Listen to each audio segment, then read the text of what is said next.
Convido você a abrir a sua Bíblia no Evangelho segundo Mateus, capítulo 5, leremos os versículos de 21 a 26.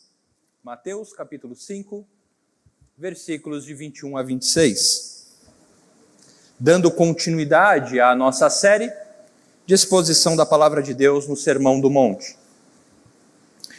Diz assim a palavra do nosso Deus: vocês ouviram o que foi dito aos antigos: não mate, e ainda quem matar estará sujeito a julgamento.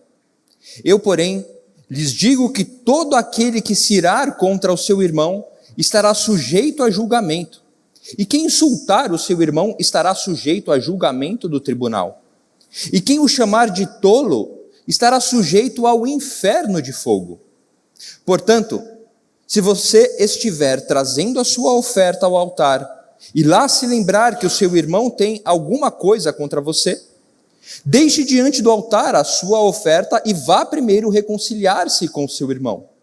E então volte e faça a sua oferta. Entre em acordo sem demora com seu adversário, enquanto você está com ele a caminho, para que o adversário não entregue você ao juiz. O juiz entregue você ao oficial de justiça, e você seja jogado na prisão. Em verdade lhe digo que você não sairá dali enquanto não pagar o último centavo. Até aqui a palavra do nosso Deus. Vamos orar?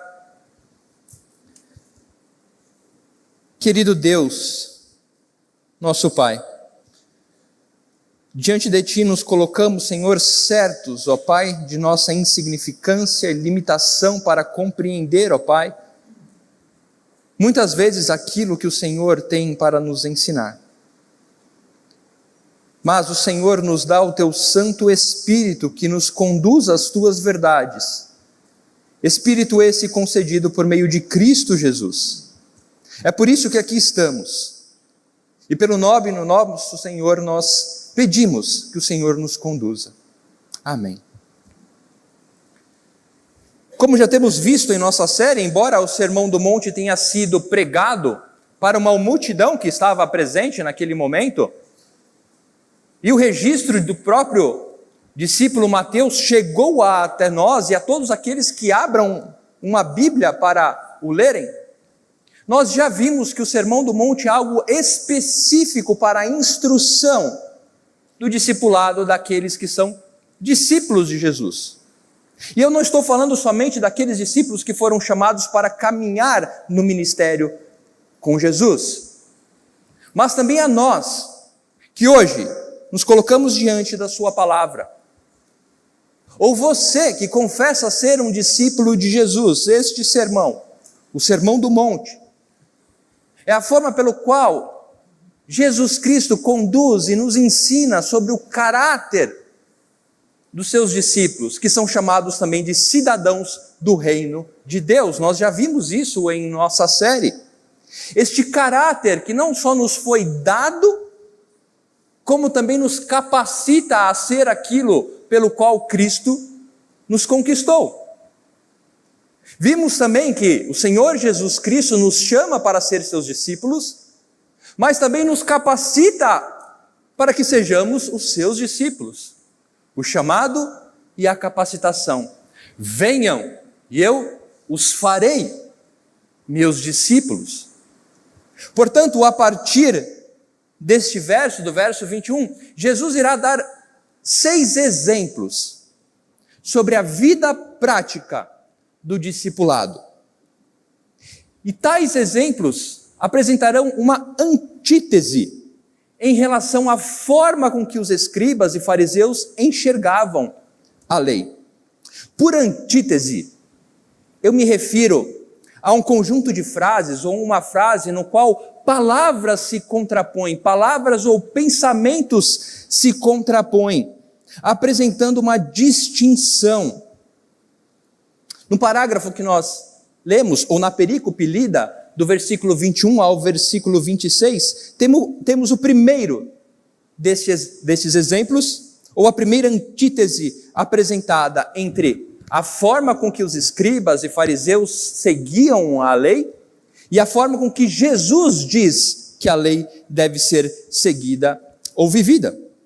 Num certo sentido, todos os exemplos que nós veremos a partir deste versículo em nossa série apresentam essa antítese. E todos eles são uma explanação ou um aumento da própria sentença que Jesus já havia dito no versículo 20, nós já vimos também, que diz: porque vos digo que se a vossa justiça não exceder em muito a dos escribas e fariseus, jamais entrareis no reino dos céus. Se a nossa compreensão ou se a nossa vida como discípulos não exceder a simples prática ritual de obediência a Deus como um conjunto de regras, o Senhor Jesus Cristo está dizendo que seríamos como os fariseus e escribas. Quando Jesus utiliza a expressão "vocês ouviram o que foi dito", ele apropria-se de um artifício muito utilizado nessa época pelos rabinos ao ensinar a lei. Ouviram o que foi dito, era algo que os rabinos utilizavam para introduzir o seu ensino a respeito da lei. Isso era algo muito comum, não soou estranho aos ouvidos daqueles que estavam ouvindo Jesus. No entanto, quando Jesus contrapõe ou acrescenta a antítese dizendo: eu, porém, vos digo, certamente isso soou muito estranho para aqueles que estavam ouvindo. Peraí. Não. O certo é, ouçam o que foi dito. Leia a lei de Moisés. Leia o ensinamento de Moisés.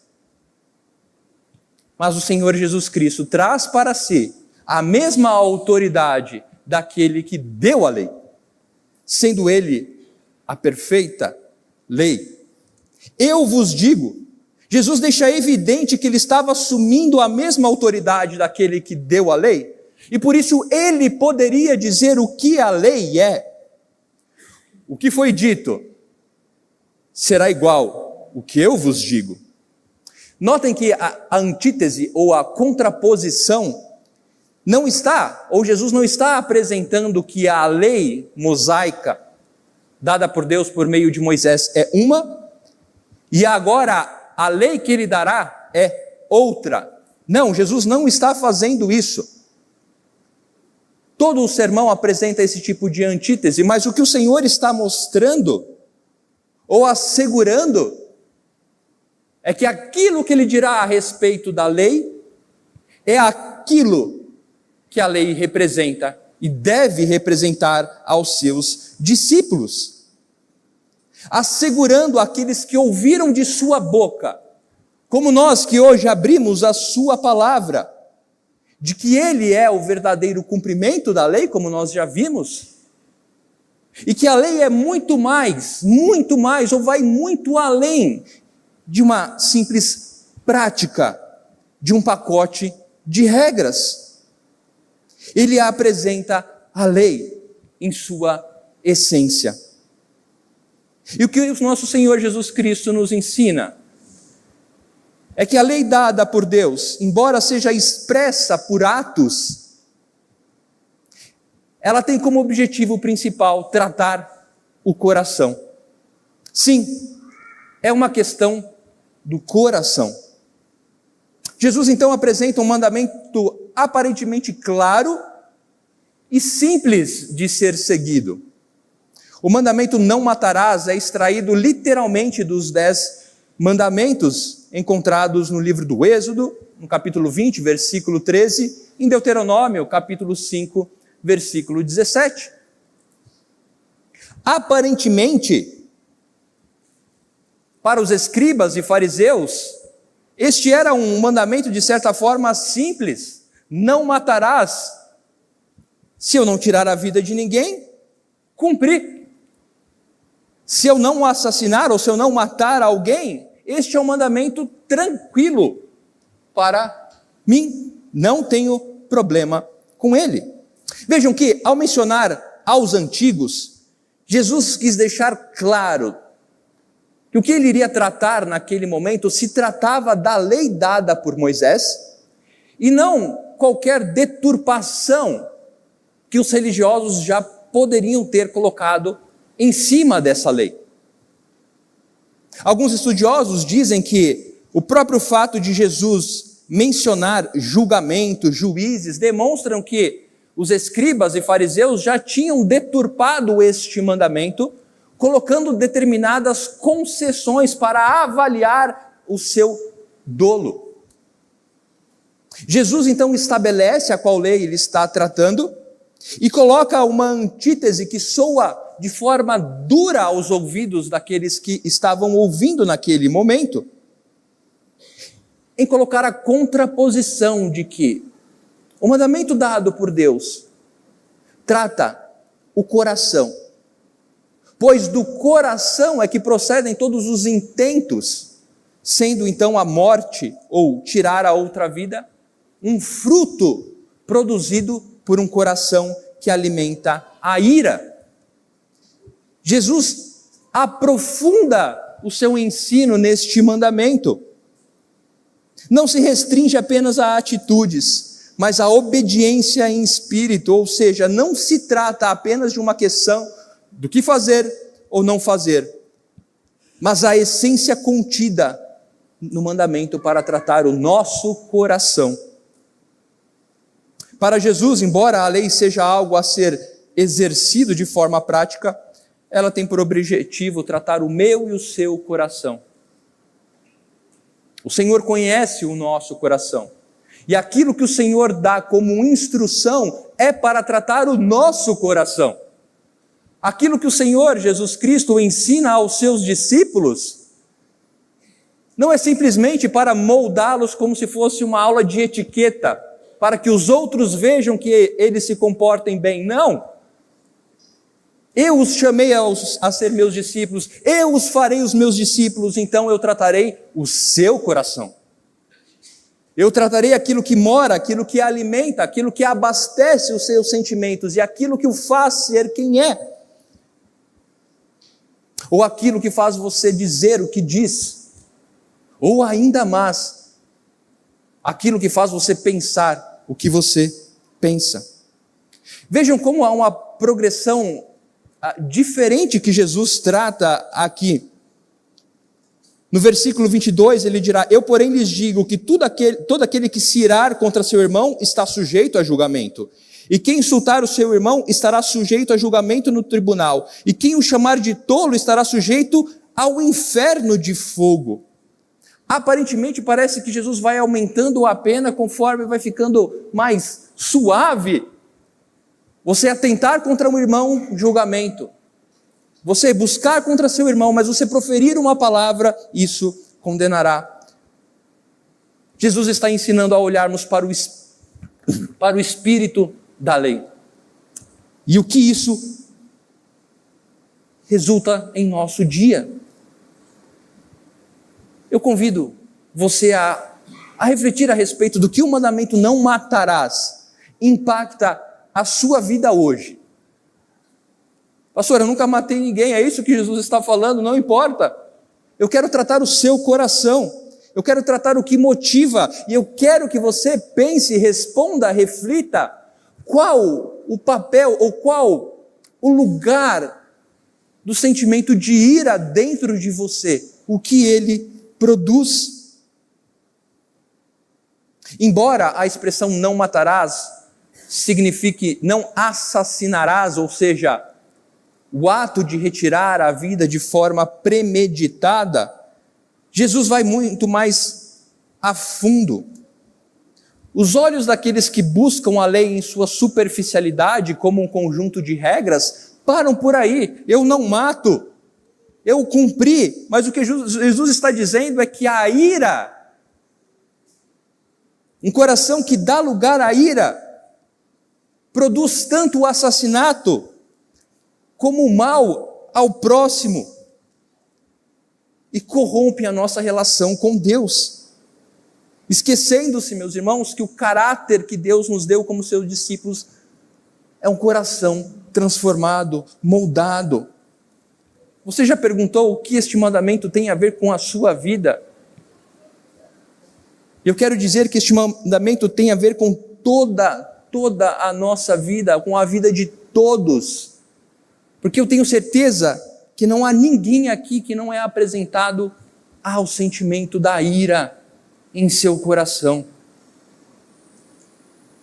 Eu tenho certeza que todos nós temos em nosso coração a ira querendo sempre brotar e tomar lugar em nossas decisões, conduzir aquilo que pensamos, conduzir aquilo que dizemos, conduzindo aquilo que fazemos. Não podemos ser ingênuos ou hipócritas como estes homens, escribas e fariseus, e olhar para os mandamentos de Deus simplesmente como um conjunto de regra, mas parar e olhar para aquilo que Deus nos deu e pensar: o que isso trata o meu coração? O que isso tem a ver com quem eu sou? O que isso molda a forma como eu devo viver? Vejam que este mandamento, por exemplo, nos ensina sobre a importância da vida humana, enquanto obra criada à semelhança de Deus. Quando olhamos para o mandamento não matarás, muitas vezes nos esquecemos da proposição positiva que ele traz. Não é apenas tirar uma vida, mas é compreender o valor da vida como criação singular, à semelhança do nosso Deus, imagem e semelhança. Qualquer ato premeditado contra a vida humana é um atentado contra aquilo que Deus criou de forma singular. Quando compreendemos o valor da vida, quando analisamos questões sociais e culturais dos nossos dias sobre o valor da vida, devemos lembrar que o mandamento de não matar traz toda a riqueza, traz toda a singularidade da obra de Deus na sua criação. Não se trata apenas do aspecto negativo da lei, mas também do que de positivo ele traz. Dessa forma, a antítese apresentada por Jesus nos ensina que o assassinato vai muito além do atentado físico à vida de outra pessoa, sendo este, o atentado físico, apenas uma expressão extremada de um coração alimentado pela ira. O que Jesus nos ensina é que o ato de tirar a vida de alguém nada mais é do que um resultado extremado de um coração alimentado pela ira.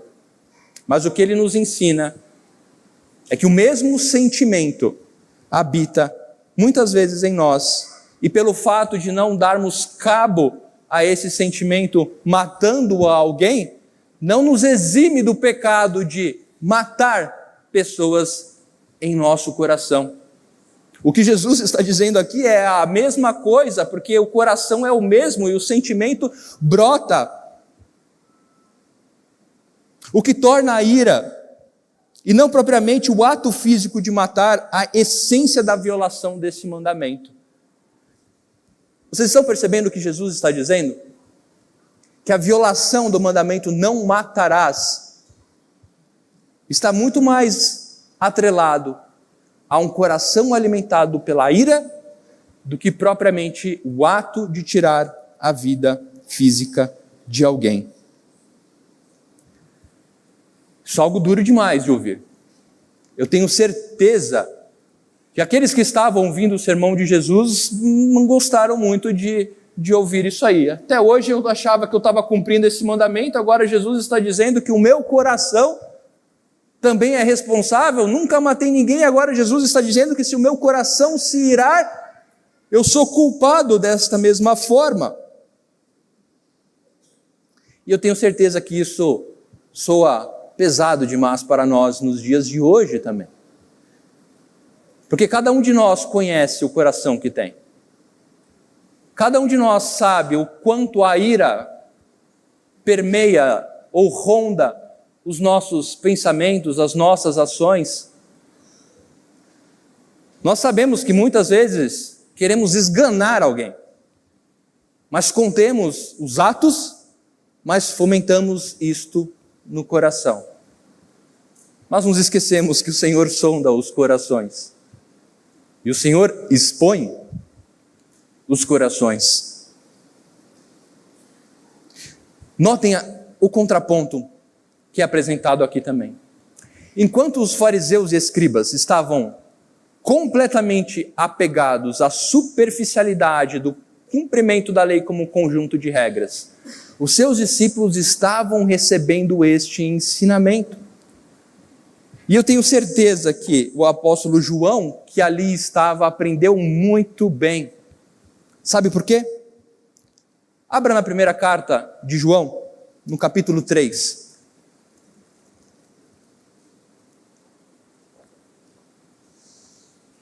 E vejam como João nos ensina como um discípulo compreende aquilo que o seu mestre ensinou. Primeira carta de João, capítulo 3, versículo 15 ao 18.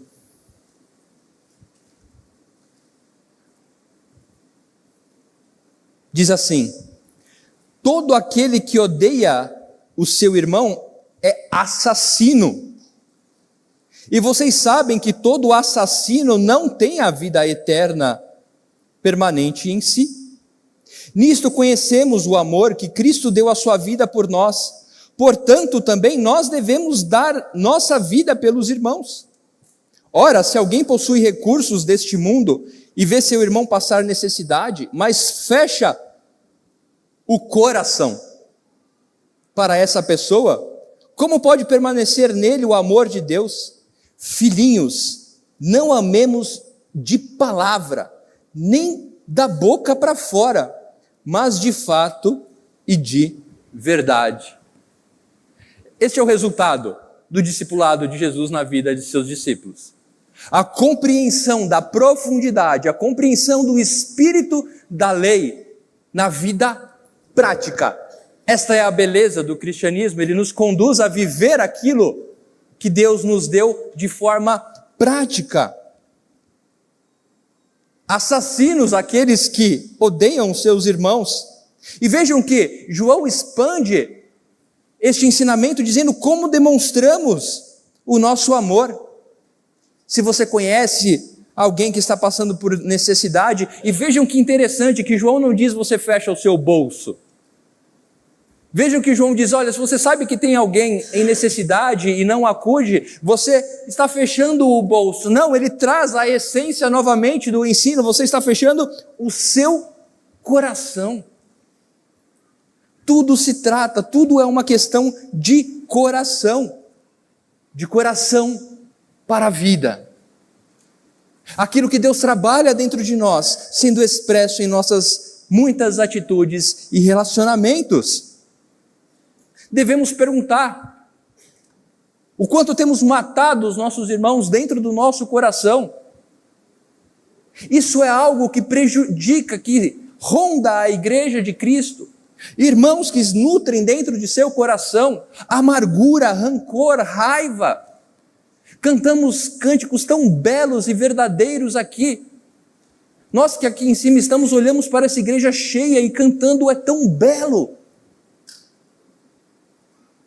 Mas a grande questão é, o que há no seu coração? Como você está tratando as questões não resolvidas com o seu irmão? Talvez esteja no mesmo banco, no banco da frente, e você mantém o seu coração duro, ou pronto a questionar, a criticar qualquer coisa que aquele irmãozinho falar, você já tem uma crítica pronta, você está sempre pronto a duvidar, ou ainda mais, como nosso Senhor Jesus nos ensina aqui, você está pronto a proferir palavras de insulto. Eu sei que a nossa cultura ocidental não dá tanta importância ao insulto, mas neste período, e até nos dias de hoje, na cultura oriental, o insulto é algo muito duro. Por isso o Senhor Jesus Cristo trata essa questão. Não só o que você pensa, faz, mas as palavras que você dirige diretamente ao seu irmão, ou relacionado a ele. A pior coisa, uma das piores coisas que contamina a igreja, por exemplo, é fofoca, murmuração.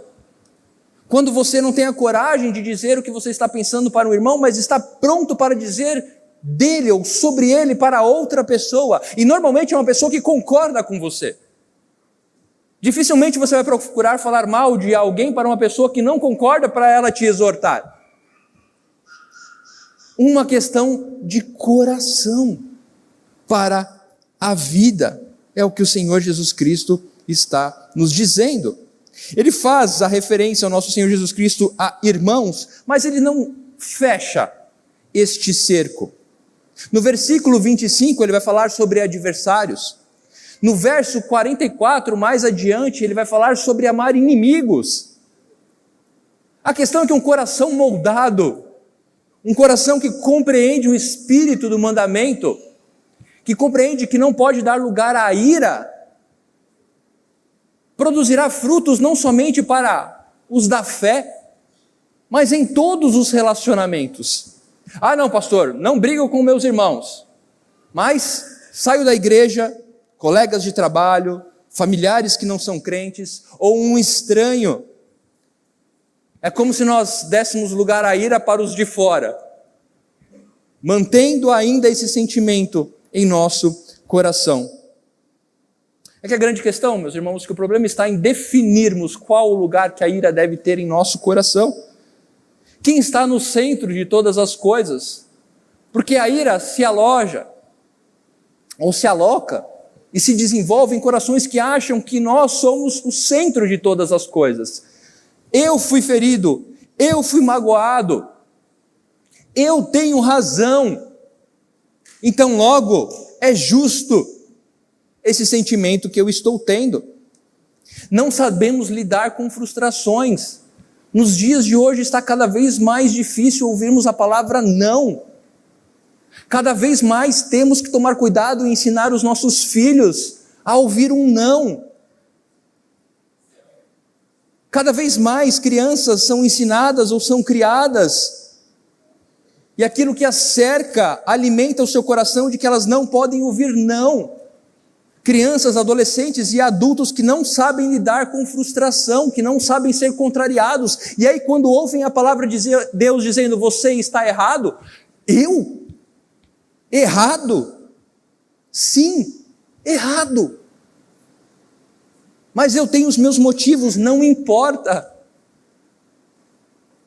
O seu coração deve ser moldado.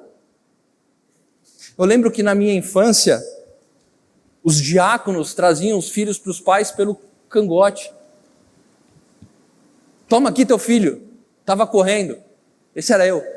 Toma aqui teu filho, estava pendurado na geladeira da cozinha lá. Hoje, meus irmãos, se um diácono repreender um filho, temos que discutir essa questão em conselho, porque o pai não aceitou que o filho fosse repreendido, porque estava fazendo algo errado. Ou quando adolescentes, ou quando adultos, já homens barbados, mulheres feitas, são repreendidos à luz das Escrituras, mostrando, olha, isso que você está fazendo é um ato de ira. As suas atitudes, as suas falas demonstram um coração que estão sendo alimentados com a ira. Não vemos um arrependimento, uma submissão à palavra, mas vemos um coração cada vez mais duro em aceitar esta realidade, de que sempre estamos prontos a cometer um homicídio. Trânsito. Quantas vezes o sentimento de querer dar só aquela viradinha no corredor por conta daquele motoqueiro que passou fazendo o que faz, ou uma freada, ou alguém dirigindo em velocidade menor, ou uma cortada, coração ferve. Meus irmãos, eu acredito que eu vivo no mesmo mundo que vocês, então estou partilhando e creio que isso também faz parte da vida de vocês. E de certa forma nós não damos trela a isso, mas isso sempre vai minando. Em nosso trabalho, quando aquilo que queríamos não dá certo, chegamos em nossa casa e descontamos tudo, em nossos filhos, em nossos cônjuges. Ou ao contrário, somos mansos e gentis fora de casa e nos tornamos brutos dentro do nosso lar. Na igreja, em todas as áreas, uma questão do coração para a vida. Nós não somos diferentes, nós fomos feitos diferentes por Cristo Jesus. Isso faz toda a diferença, não pertence à nossa natureza. Sermos mansos, calmos, pacientes, longânimos. Mas em Cristo Jesus fomos feitos calmos, gentis, longânimos, benignos. Em Cristo Jesus, todas as coisas necessárias para uma vida de piedade nos foram dadas. Isto revela a urgente necessidade de reconciliação.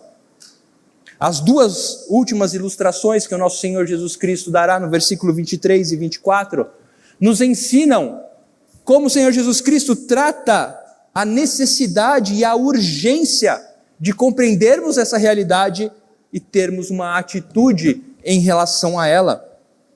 Em primeiro lugar, porque isso afeta a nossa comunhão e adoração a Deus.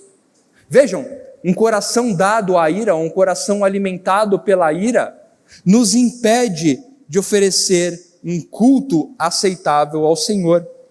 Jesus relaciona isso com a oferta sida levada ao templo.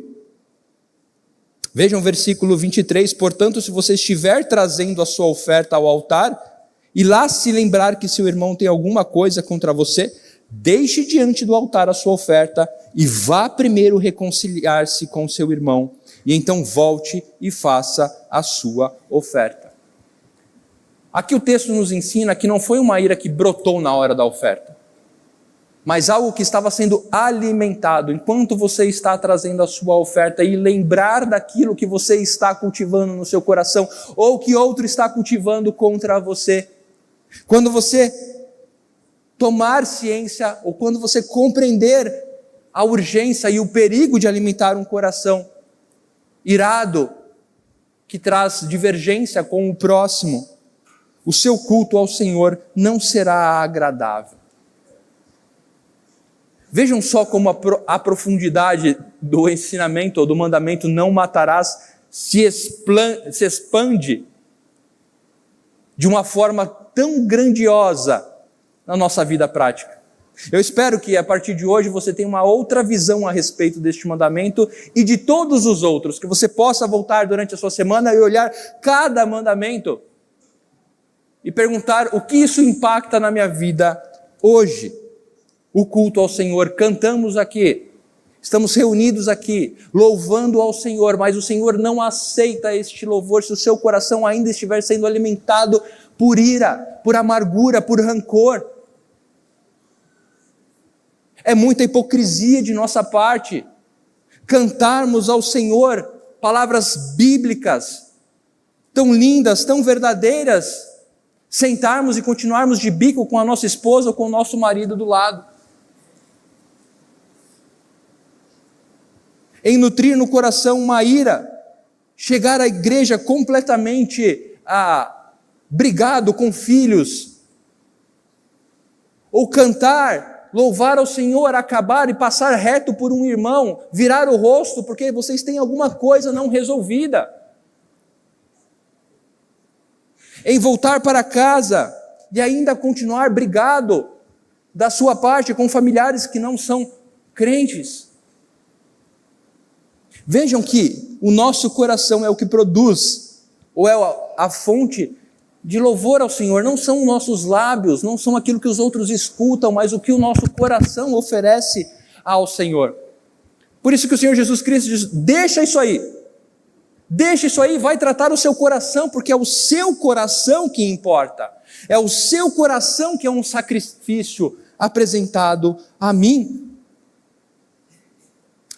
No primeiro livro de Samuel, no capítulo 15, nós temos um exemplo disso, quando Samuel dá ordem da parte de Deus a Saul para que ele mate o povo amalequita. E as palavras do Senhor são muito claras Saul, vá até os amalequitas e não deixe sobreviver ninguém. Crianças, mulheres, animais, acabem com todos. Então Saul vai, enfrenta os amalequitas, derrota os amalequitas, só que preserva Agag, o rei dos amalequitas. Preserva o melhor do rebanho dos amalequitas, para apresentar como sacrifício ao Senhor. Trazendo para os dias de hoje, Saul enfeita o local, irá preparar um grande culto de gratidão ao Senhor pela conquista. Mas Samuel chega, Saul diz: seja bendito, Samuel. Samuel não perde tempo e diz: que barulho é esse de ovelha? Saul então vira: não, é o melhor que nós pegamos, iremos cultuar ao Senhor. Então Samuel profere as palavras, primeiro livro de Samuel, capítulo 15, versículo 22. Será que o Senhor tem mais prazer em holocaustos e sacrifícios do que no obedecer da sua palavra? Eis que o obedecer é melhor do que o sacrificar, e o ouvir é melhor do que a gordura de carneiros. O que você apresenta como culto ao Senhor é o seu coração. É um coração que compreende a nossa dureza. É um coração que compreende que isso requer esforço. Esforço imediato. Aqui nós vemos uma questão de esforço. Quando Jesus se relaciona ao templo como lugar de adoração, devemos lembrar que o templo, lugar de sacrifício, ficava em um único lugar. Ou seja, se você estiver a horas, a quilômetros de distância do templo e lembrar, ou a quilômetros do lugar onde o outro está e estiver no templo, você deixa tudo aqui e vai embora. E vai se reconciliar. É urgente que você se reconcilie. É urgente que você trate o seu coração, é urgente que nós sondemos o nosso coração e não duvidemos que a ira está sempre ali para nos conduzir para distante do Senhor.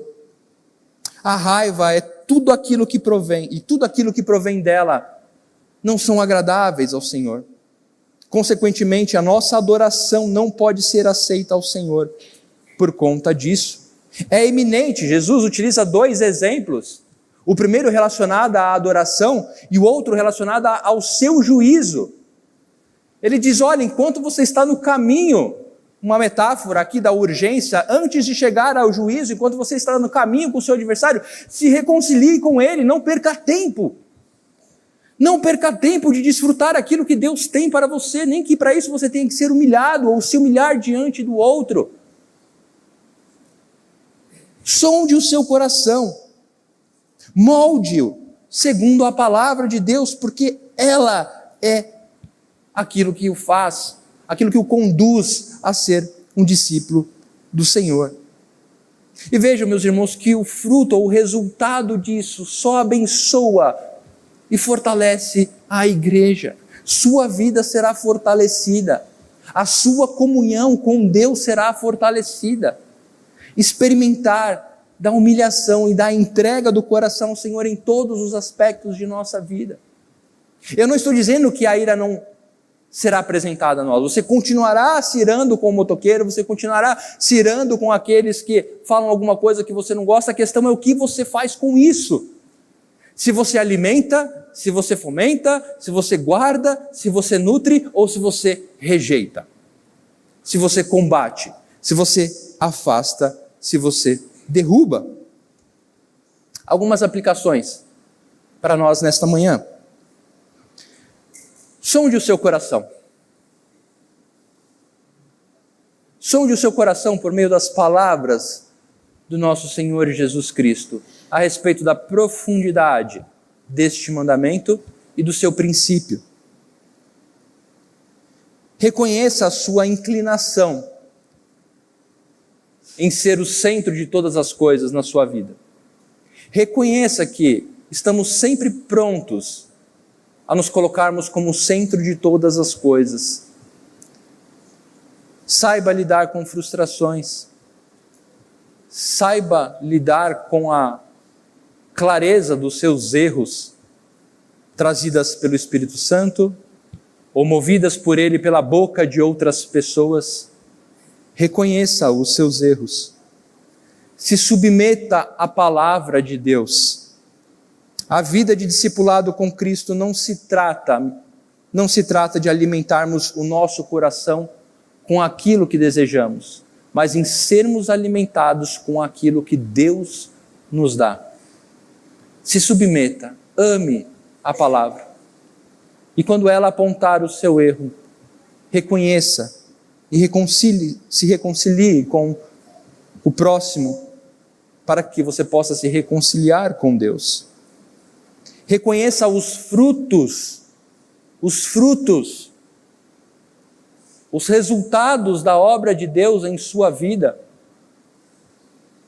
Reconheça que um coração alimentado pela palavra irá produzir ações, pensamentos, palavras que demonstrem paciência, mansidão, bondade, domínio próprio, longanimidade, pagar o mal com o bem, prontidão e reconciliação, prontos a querermos resolver as questões.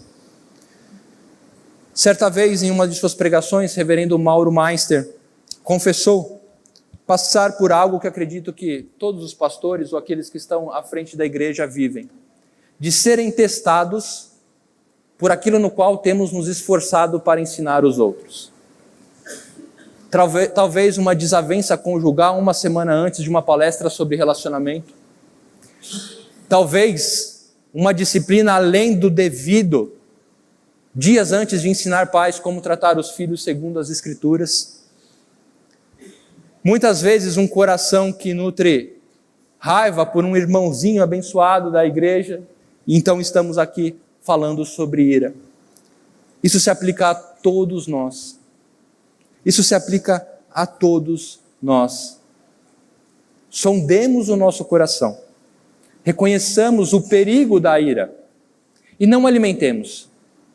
Não vamos nutrir aquilo que nos distancia de uma comunhão com Deus.